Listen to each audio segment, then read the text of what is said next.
Hi, everybody. Welcome to Global Party Healed on All Levels. Today's guest in this segment is Paula Caesar. Hi, Paula. Hi. It's so amazing. Paula is actually in India right now. I'm in Canada, but yet Paula started her journey in Canada, and we're going to hear all about that. The topic of conversation that we're going to talk about is awakening our connection through games. And as I asked everybody, I asked Paula what was the song that moved her, inspired her, brings her a sense of peace. And what did you say, Paula? I'm not going to even remember the name of it. It's by Empty Hands, but it's, to me, gratitude. It's just listening it opens your heart. Like if you have difficulty having a concentration, you watch this, you smile, and your heart goes woof. Whoa. It's, yes. I just, anytime I feel that I need to really connect, I watch this and it reminds me of all of the love and beauty and all that we have to be grateful for. Awesome. So I'm going to put the link below so you can watch the whole thing. But here we're just going to have a little listen so you get a piece of an idea here what's going on. Yes.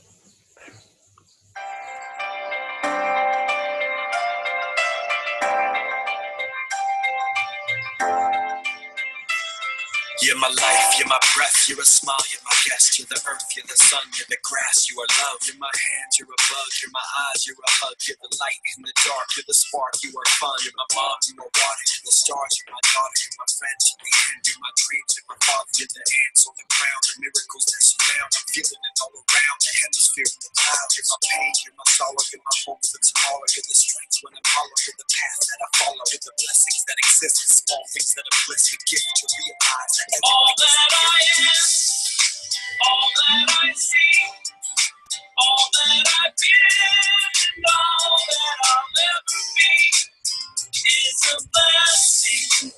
It's so amazing, and I'm grateful for it all. And isn't that the truth, right? Being Yes. grateful for it all. Yes. All. So to get to where you are now, there had to have been a previous story. So Yes. how did you get to this space where you're grateful for it all and helping others awaken their connection through games? Okay.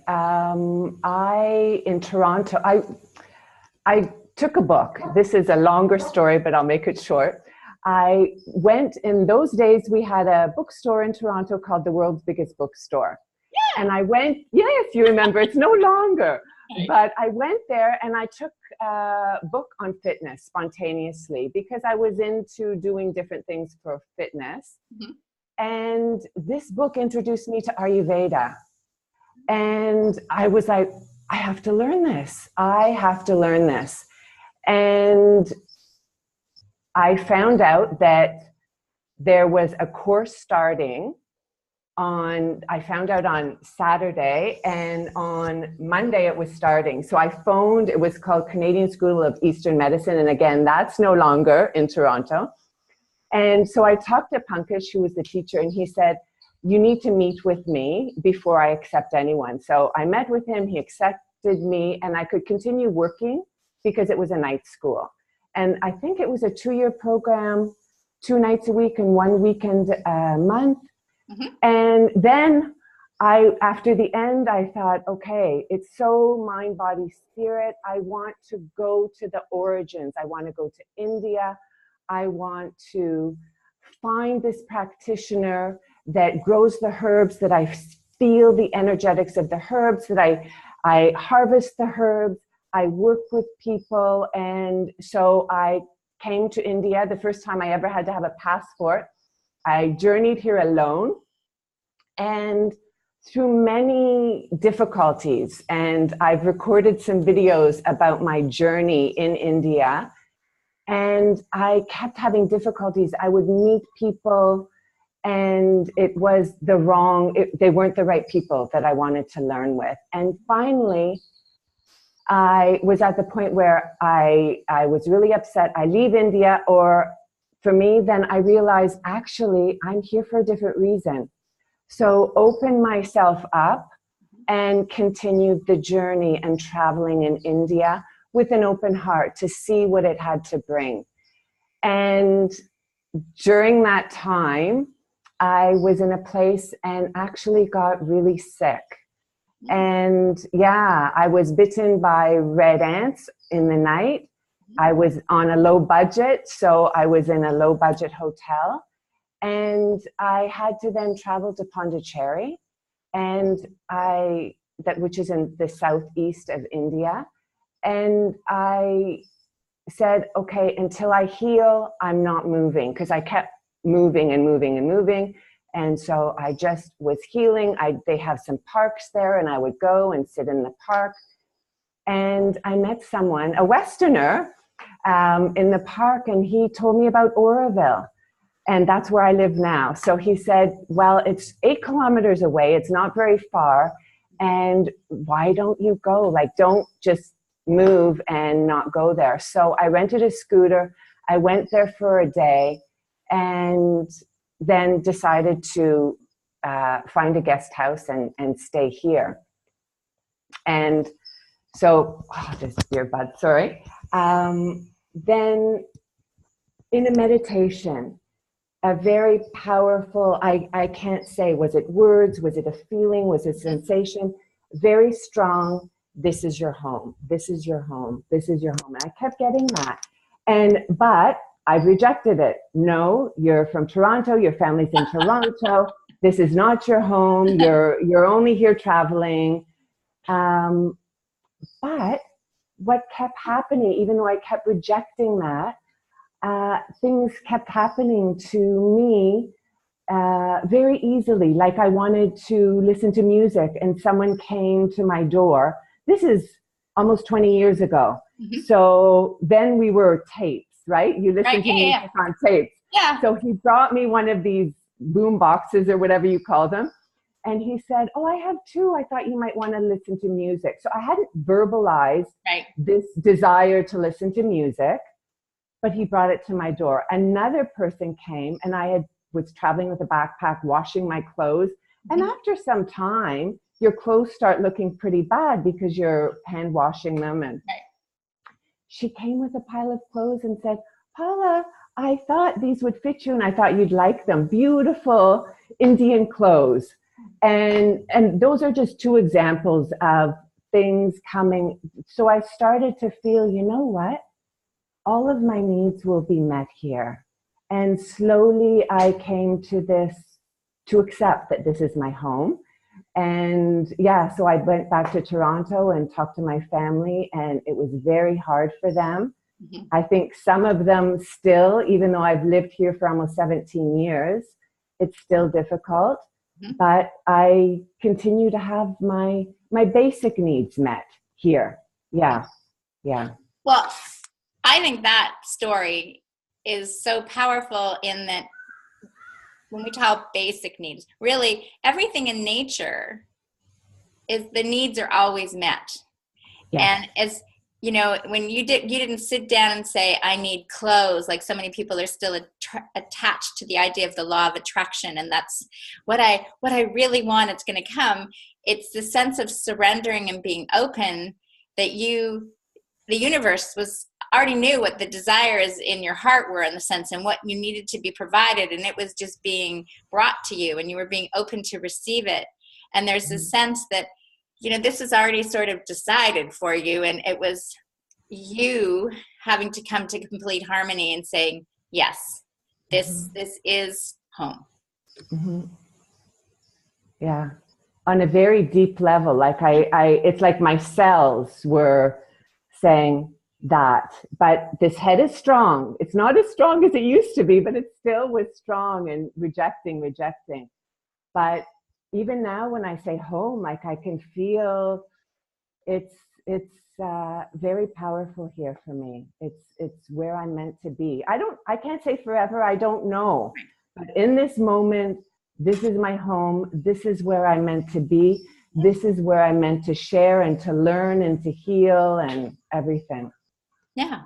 Well, it's like being that, really, if we look back, we probably, we weren't very far from each other as we were growing up in Toronto. Like I went to Henry and you went to Northern, and right. And like there's that,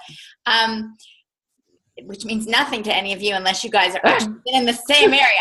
But when we got guided to pick up and move my daughters and I thought West or North Canada. Never was the idea to be here in Prince Edward Island.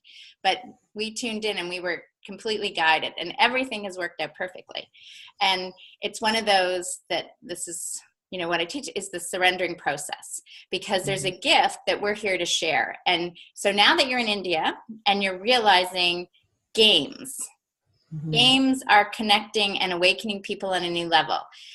We're not talking video games, are we, Paula? No, we're not.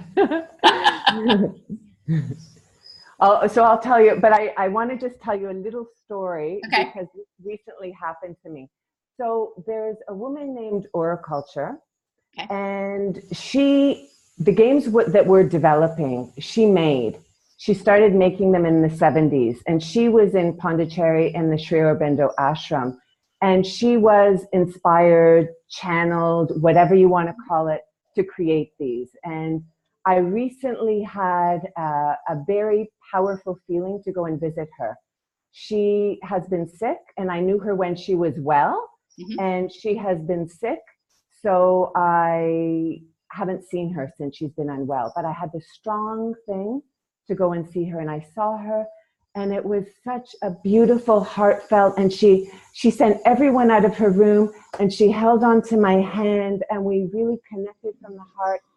And it gave me, again, this very strong thing, which I've always known, that these games are very powerful. These games have something, and we keep her, we show her how we develop them further and what activities we add to them.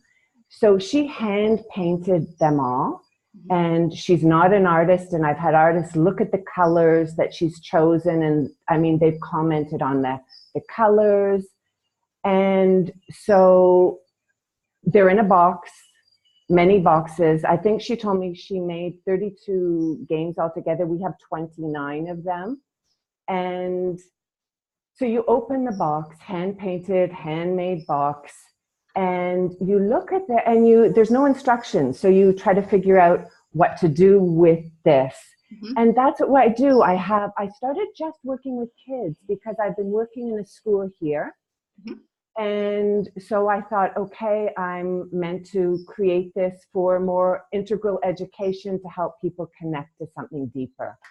And so I was exclusively having game sessions with kids, and they would have the materials. I would observe them. I would ask them questions, and I would modify things and have them again and get their feedback until we were ready to print something that other people could play.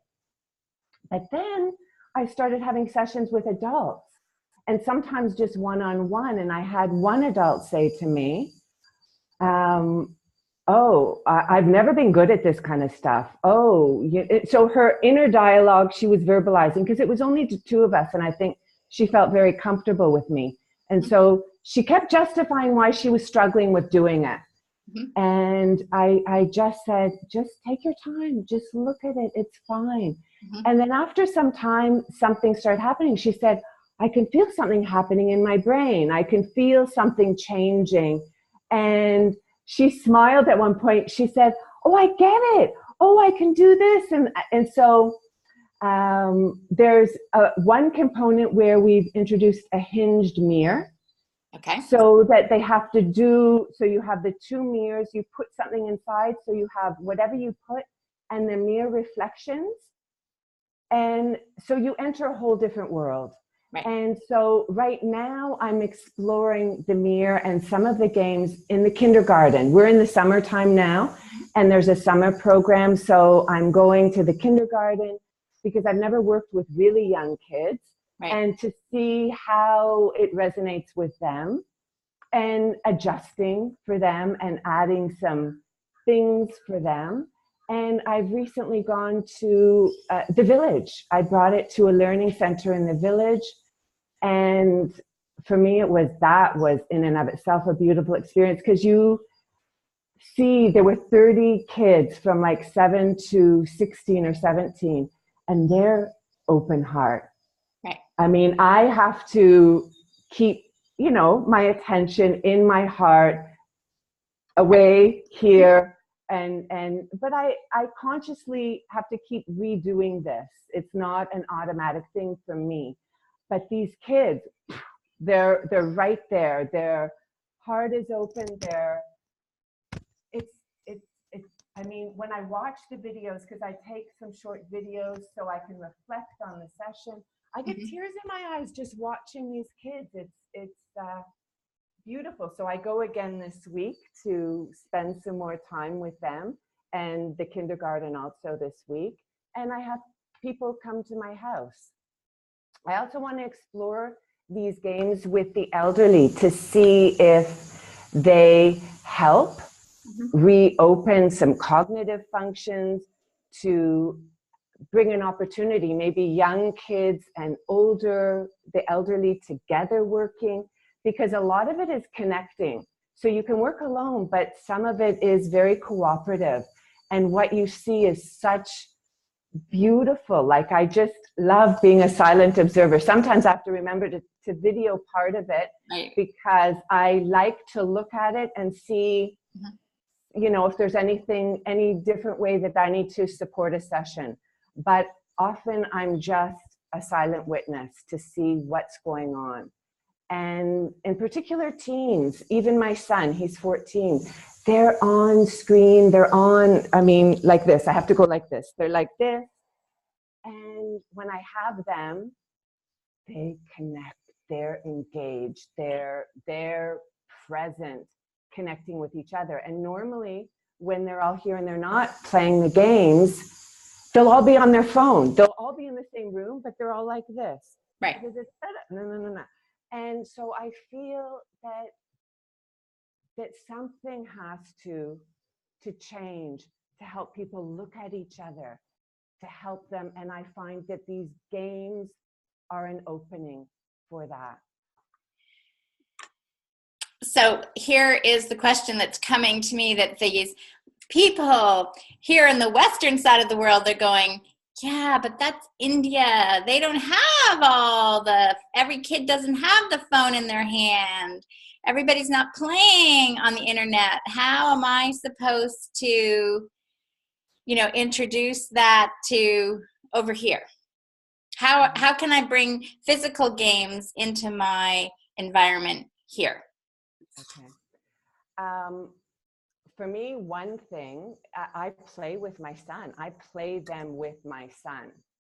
That's a key point. First, you got to have enough time to actually, right? So as a parent, if you're just saying, I wish my son would change, maybe it's you that needs to find the time to role model with your son connection. Yes.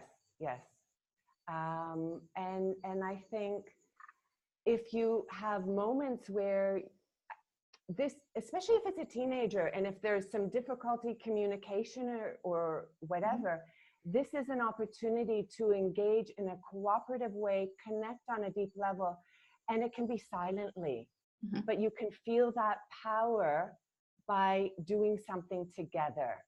And so for me, I would say to any adult, rather than saying, yeah, my son is this or my daughter's this and I can't, I've heard parents say, yeah, to get my kid to come down for dinner, I have to send them a text message or message them, or I yell at them and they don't come. And so I say, send them a message and say, hey, we're going to play something. Or they can just watch you play, and then they can see it's enjoyable. They can notice. It changes the energy. So I don't feel to impose anything on anyone. But when someone observes something, or they feel, while something is happening, the energy in a space is changing, they want to come closer to it. They want to engage in it also. So I love that when you talked about the mirror, because for many reasons. One is there's a huge conversation that what we perceive as reality is a mirrored image back to us of what is inside us. Mm-hmm. I also know, like, when my 18-year-old was 3, she wrote her Christmas list mirrored backwards. And I will always remember that when I looked at it, and I had to, like, it's like, what the heck did she write? And I had to figure out she's written it completely mirrored backwards. And I was like, how is her brain processing, etc. So I did my best to refrain from labeling it. And I mean, in a sense, she was at Waldorf till kindergarten, and then I homeschooled her because I really felt she'd be labeled in the school system. And, her brain, the same thing, is her brain and her connection is entirely different. You give her 3 words, for instance, she can come up with a song. She'll be singing, when singing all the time, right? The kids are different. And I think if we as parents want to connect with them, and the games are connecting in a different way, we're allowing each person to perceive what they're perceiving in the game. Is that what I'm getting? Yes. And I think it's also, there's different ways to be in a game and different things to do in a game, and understanding how we enter the game differently. Because sometimes there was I had a couple of children here, and so I asked them questions. So how did you know to do this? Or how are you doing this? Or how do you know what piece to choose? And he got really excited. He wanted to tell me his strategy. And then that was the thing. Anytime he did something, he told me his strategy. And it was totally different than my strategy. So he was able to do something, and he entered it in a different way than I do. Yeah. And I think that's in life. If we both see the same event, you'll see it differently than I do. Mm-hmm. How we'll describe it will be different. Mm-hmm. And we've both seen the same thing. So we also do things differently, but we can get to the same place. And so for me, I'm trying to help people connect and get to a place of connection and heart-centeredness and silence and being out of here, more in your heart, through games. But there's many different ways to get there. So are your games then considered cooperative or competitive? Cooperative, completely. In fact, if I notice an element of competition in the beginning stages, mm-hmm. I take a lot of time and space to feel how I change it.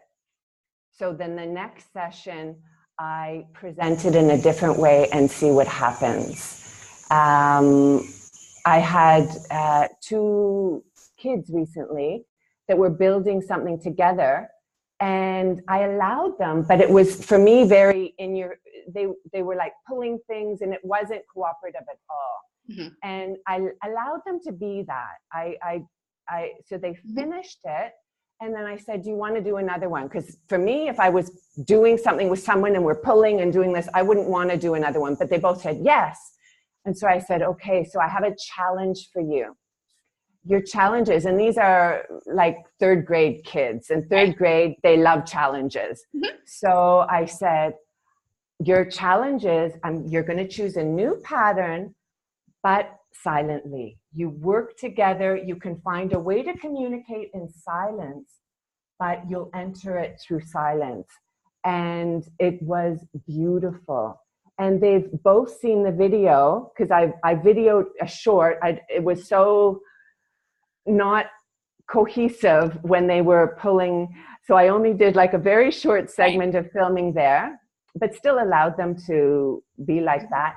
And then I filmed the whole thing of them in silence, and they've seen that. So I've said to them, I hope you remember, whenever you're in conflict in the future, if you can remember how through silence you were able to just be with your friend, to let go of being competitive or being first and just be silent. So I am happy that I was able to share that with them. I'm happy that their parents were allowing me to put it up, because it's on YouTube. So I wanted the approval of the parents and the boys, that both back to back, I had approval for me to put that up.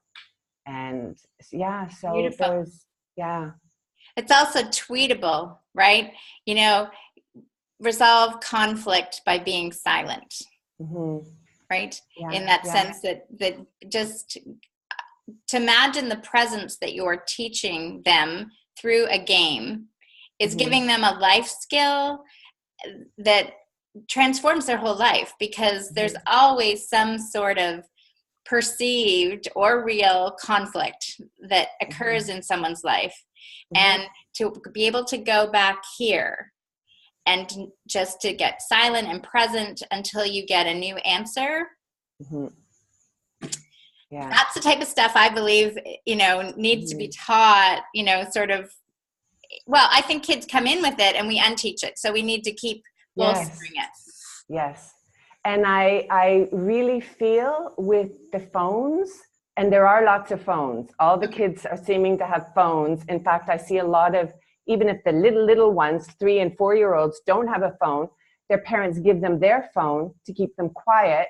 So they're playing games. These tiny little kids have their parents' phone playing a game, rather than being in the dirt or in the sand, or really, all this stuff that they're missing, the tangible, the touching, the nature. It's like here. Yeah. So that's a good point for everybody who thinks, oh, India's behind the times. India, I think, if the new stats is that more people have phones than they have homes. I would believe that. Yeah. I see most people with phones. And in fact, what's really dangerous is most of us ride motorbikes. That's our mode of transportation, or bicycles. And people text while they're riding their motorbike. It's like, it's crazy. So it's dangerous. It's already crazy driving here. But then when you add texting while driving, and you might have 3 passengers, like they'll have a whole family on one motorbike. So it's, if you ever see pictures of the evolution of humans, how we started out and we came to be standing, right? So we're upright now, we're on 2 legs. And now with this, we're going back down again. So I want people up again. I want, up, not this. And even if you're going to do this, do it, like at least be upright.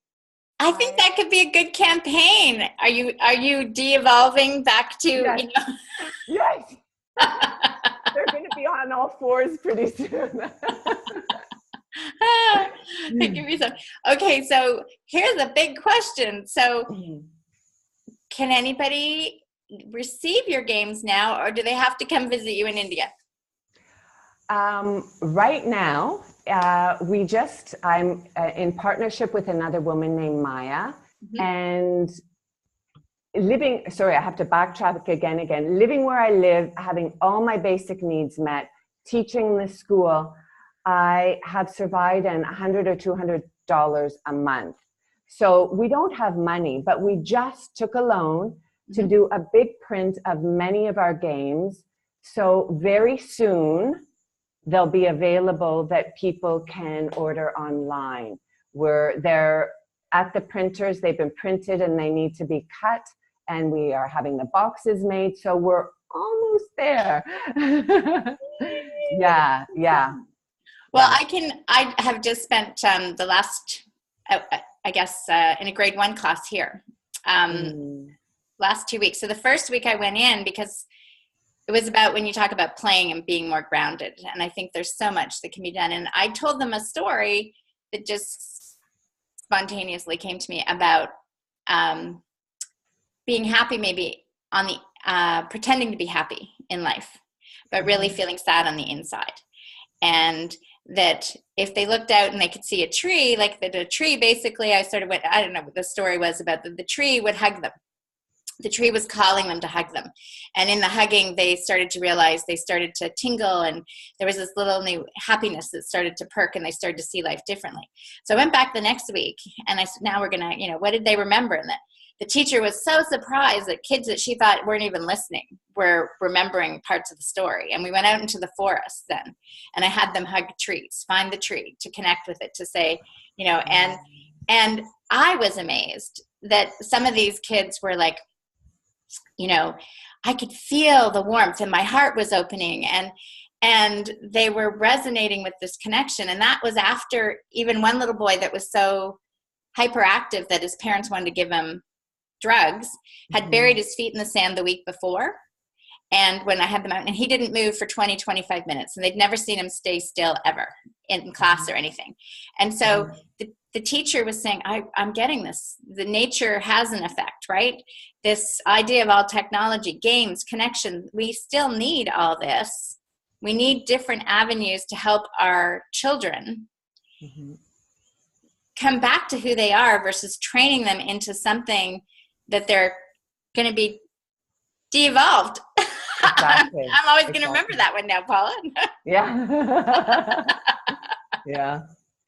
I think what you say about this little boy and what you said about your daughter, I feel many of the children being born now and your daughter's age, they're coming, they're being labeled, but they're at a frequency. They are feeling things that we need to reawaken. They're coming with that awakening.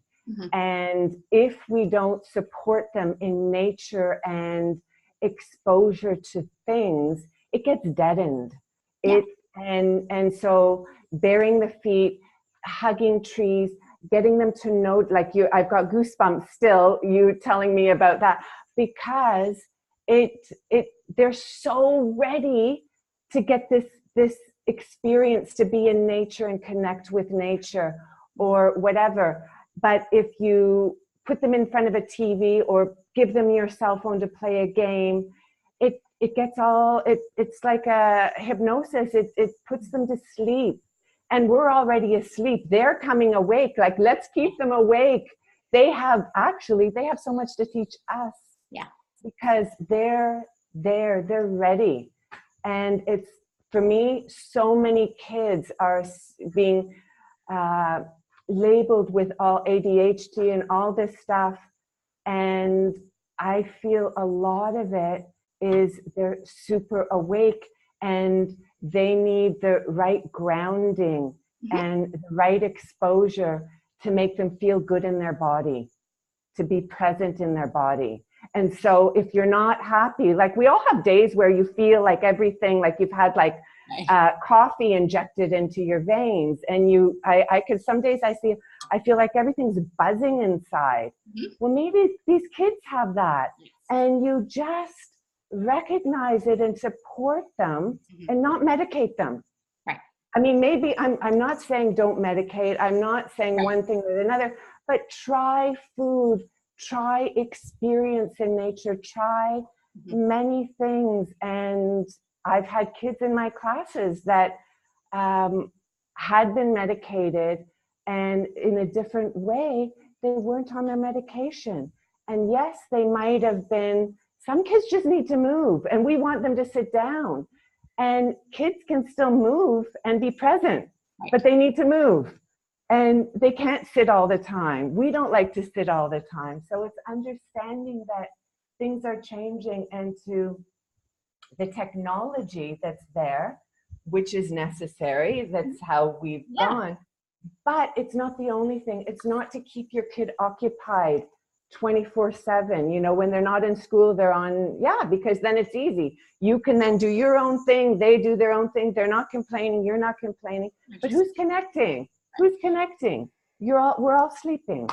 So to me, this technology with you and I, we're connecting. This is what technology is great for. Yes. And that is the, wonderful thing. But I like to use the analogy of the kids nowadays. They came from the cloud, in the sense they're cloud computing. And we still have a generation that was built on the desktop. right? Good.